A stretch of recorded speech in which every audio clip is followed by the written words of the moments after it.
오늘 말씀의 제목은 믿음은 버티는 것입니다. 믿음은 버티는 것입니다. 입니다. 시편은 구약의 시편은 150편으로 되어 있죠. 이 시편 중에 가장 많은 분량을 차지하는 것이 탄식시입니다. 탄식시는 이 시편 150편 중에 무려 67편을 차지하고 있어요. 거의 절반에 가까운 시가 탄식시다라는 것을 알 수가 있죠. 이것은 이렇게 보면 우리의 인생에 탄식할 만한 일들이 그만큼 많다라고 하는 것을 우리가 알 수 있다는 것입니다. 오늘 말씀은 예레미야가 하나님 앞에서 탄식하고 있는 그런 이야기입니다. 이 표제를 보면은 예레미야의 기도, 예레미야의 고백, 이렇게도 표제가 많이 붙기는 하는데, 저는 이것은 예레미야의 탄식이고 하나님 앞에서 그 원통함을 나타내는 그런 기도이다라고 이제 그렇게 이야기를 하고 싶어요.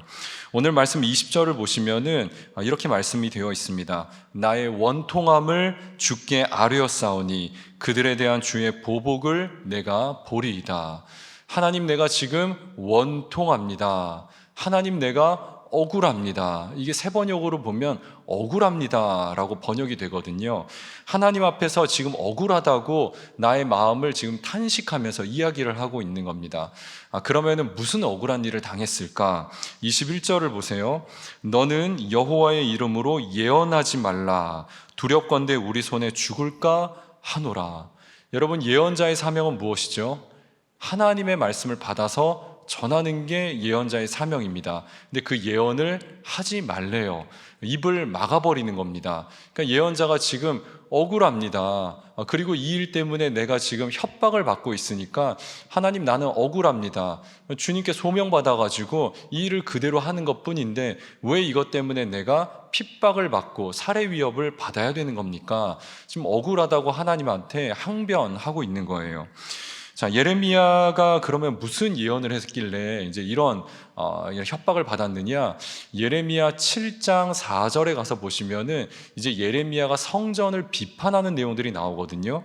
7장 4절에 보시면 너희는 이것이 여호와의 성전이라, 여호와의 성전이라, 여호와의 성전이라 하는 거짓말을 믿지 말라. 이렇게 말합니다. 예레미야가 성전을 아주 거칠게 비판하고 있죠.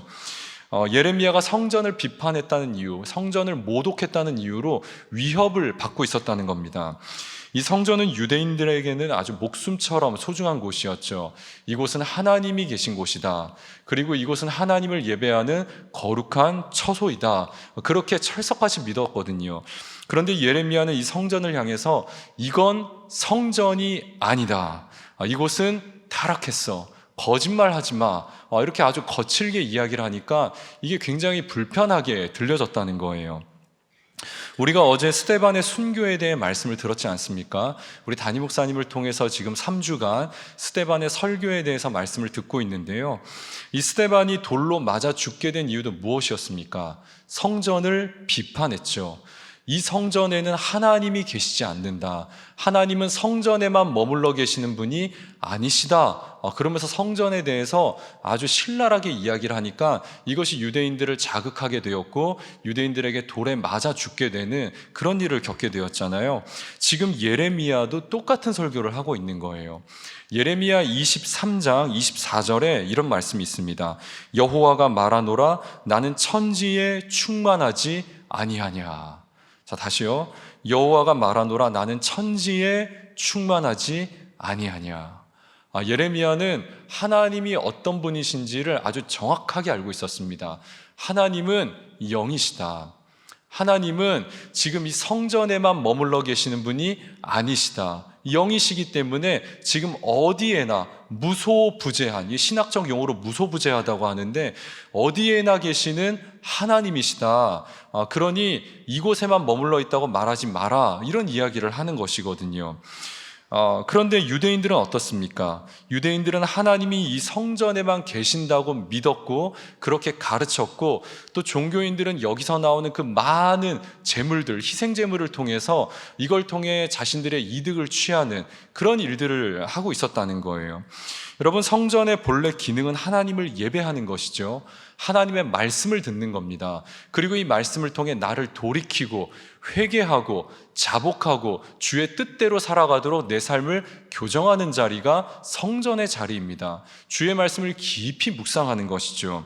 그런데 이 성전 본연의 기능을 다 잃어버리고 지금 사람들이 나와서 탐욕만 가득 차 있는, 이곳이 그냥 종교놀이 하는 곳으로 변질되어 버린 이제 그런 현장을 보면서 예레미야는 말하는 거예요. 이것은 여호와의 성전이 아니다.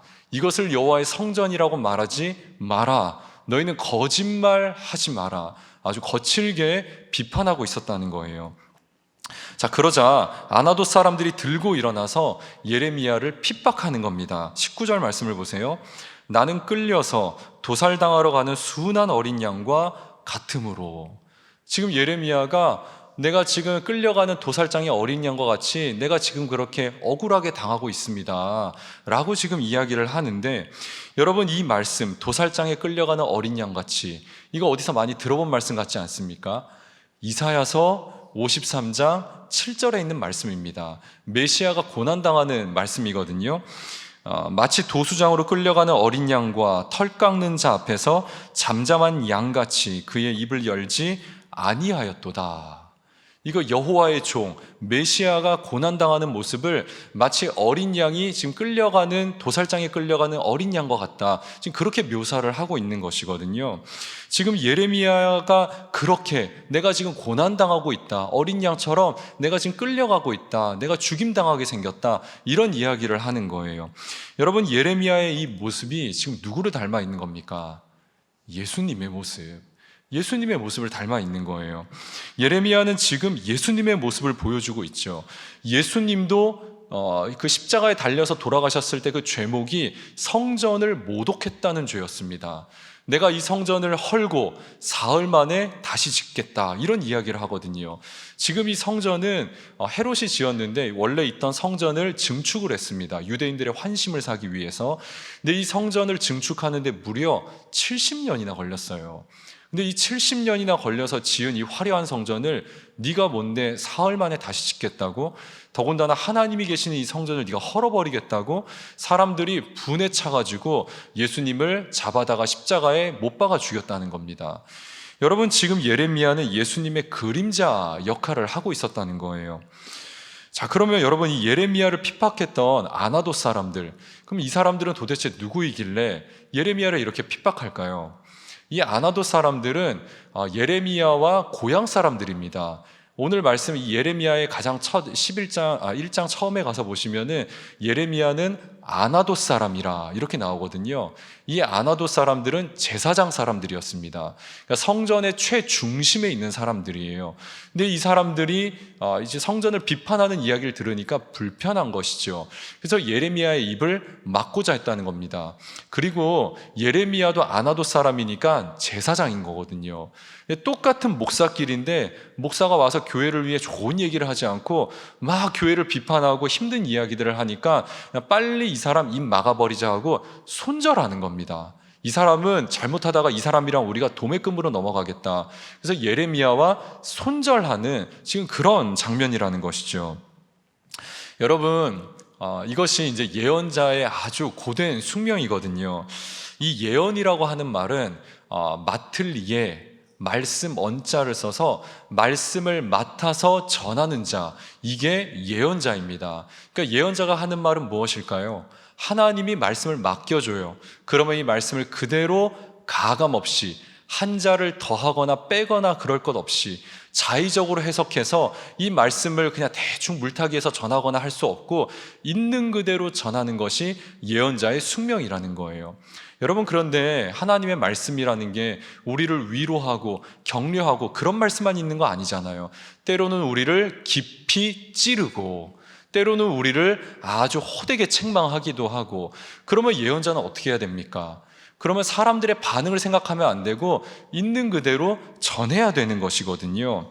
그러니까 하나님이 이 말씀을 전해라 하면 전해야 되는 것이 예언자의 숙명이라는 거예요. 여러분, 목사도 예언자입니다. 하나님의 말씀을 맡았고 이 말씀을 그대로 전해야 되는데, 근데 목사도 여기서 딜레마가 생기는 거예요. 때로는 이 말씀이 늘 위로만 하고 격려만 하는 게 아니다 보니까 때로는 말씀이 아주 날카롭게 우리를 질책하고 비판하기도 하는데, 이 말씀 그대로 전해야 되나? 아니, 이거 그대로 전하면은 사람들이 싫어할 텐데, 사람들이 교회 떠나가면 어떻게 하지? 사람들이 상처받으면 어떻게 하지? 그럼 이 말씀을 지금 조금 순화할까? 이거 지금 매운맛인데 좀 순한 맛으로 이거 좀 이게 물타기를 해가지고 이렇게 말씀을 좀 전해야 되나? 아니면은 그냥 좀 이게 해석을 좀 어떻게 좀 바꾸어 볼까? 그런 유혹이 사실 목회자들에게도 있거든요. 여러분 보세요. 스데반도 죽임을 당했잖아요. 스데반도 사실 예언하다 죽은 겁니다. 스데반이 표적 설교한 거 아니었어요.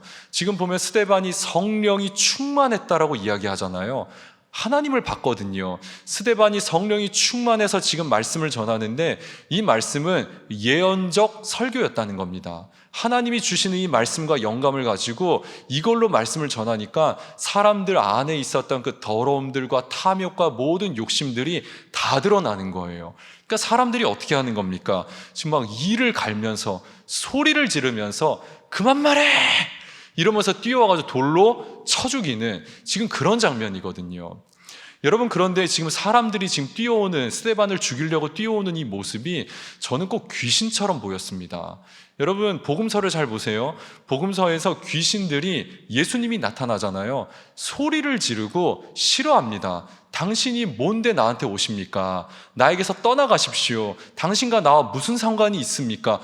소리를 지르고 발광을 하거든요. 근데 지금 사람들의 모습이 지금 스데반이 막 설교를 하니까 사람들이 마치 꼭 귀신과 같은 형상으로 그렇게 달려들었다라는 거예요.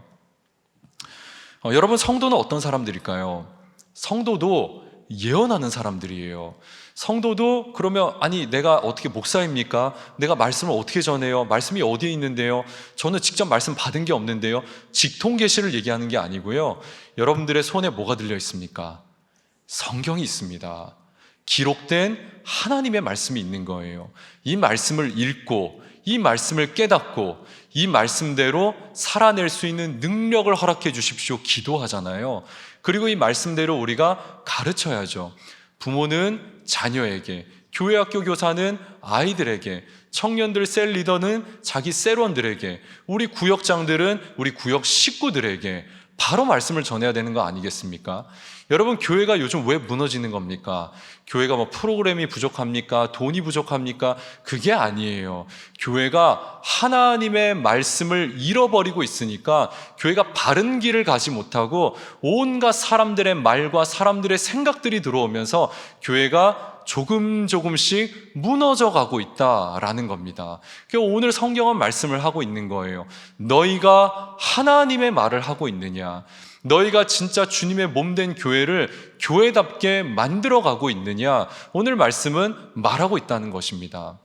여러분, 이런 거예요. 예를 들어보면은 사람들끼리 막 이야기를 하는 겁니다. 근데 교회 와가지고 때로는 이게 아닌 것 같은데, 성경적으로 이게 좀 틀린 것 같은데, 근데 서로 다 혈연, 지연, 뭐 관계가 얽혀있고 이러니까, 그냥 또 마음 상하면 어떻게 하지? 그냥 좋은 게 좋은 거다. 넘어가자. 그냥 괜히 나만 유별나게 그러지 말지. 이러면서 사실 넘어갈 때가 우리가 많지 않습니까?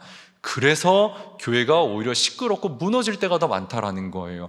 내가 이 사람이 미운 게 아니에요. 이 사람이 싫은 게 아닙니다. 하지만 주의 말씀이 그렇게 말하고 있기 때문에 이야기를 하는 겁니다. 근데 우리 막 예산을 짜는데 막 돈 아끼려고 하고, 물론 돈도 잘 아껴야겠죠. 근데 때로는 그런 생각이 드는 거예요.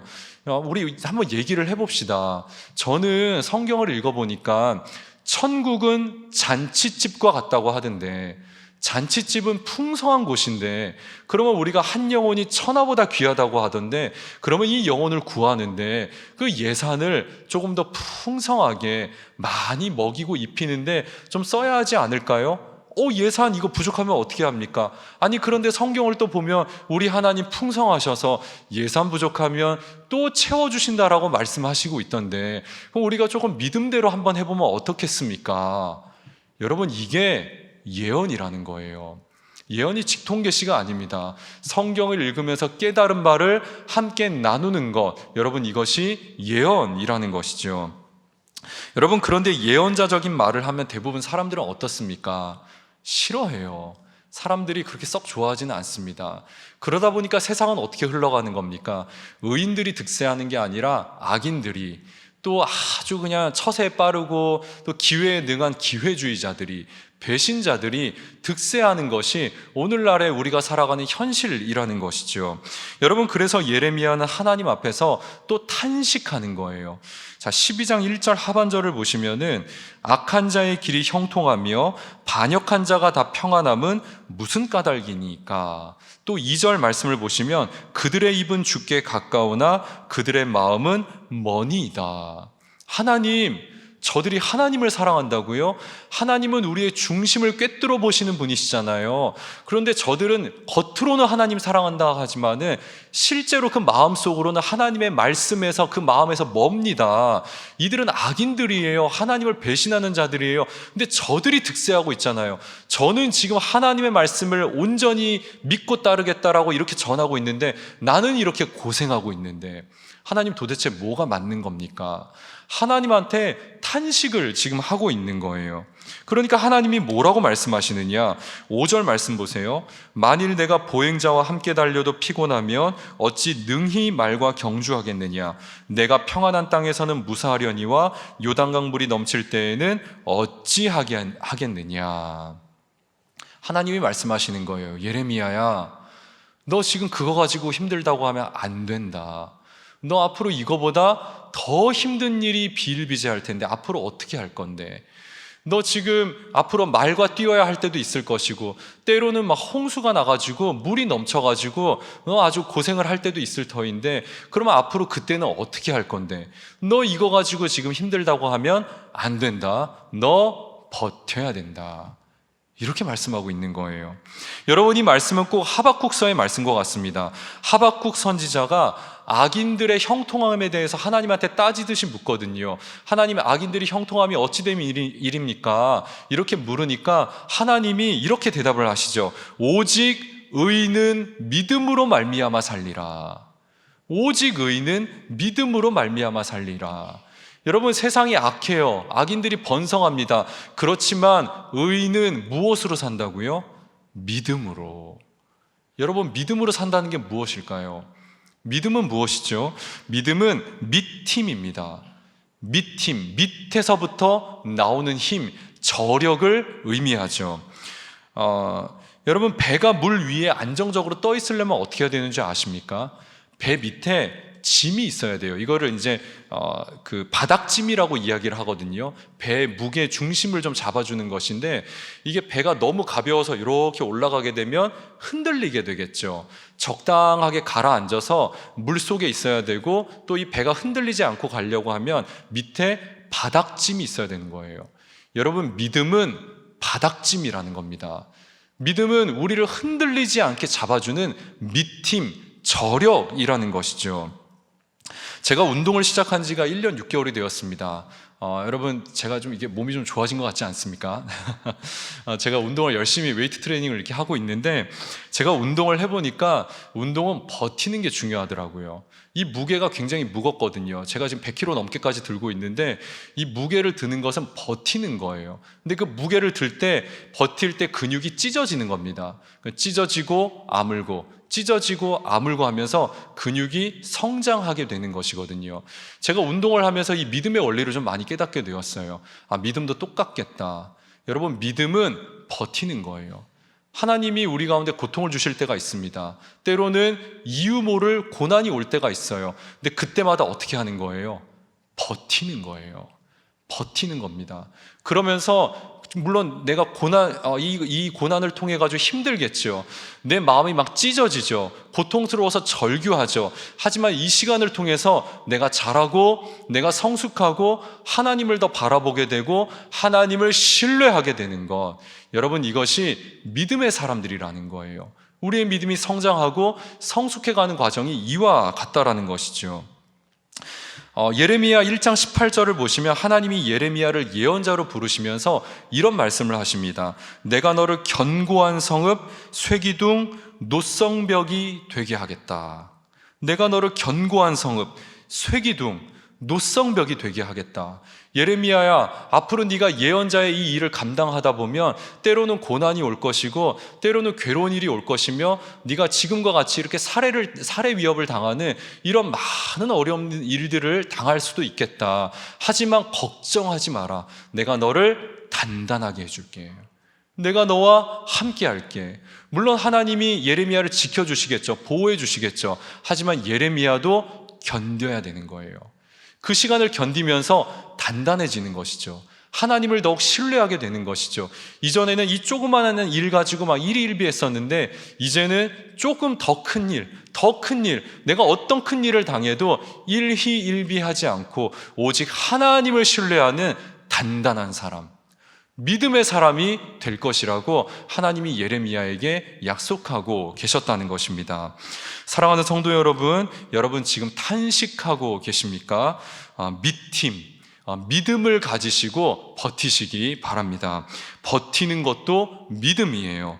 탄식하는 그 시간들을 통해서 하나님이 여러분들을 견고하게 하실 줄로 믿습니다. 어떠한 상황에서도 흔들리지 않는 믿음을 여러분들 가운데 주실 줄로 믿습니다. 여러분 이 믿음 가지고 살아가시는 저와 여러분 되시길 주의 이름으로 축원합니다.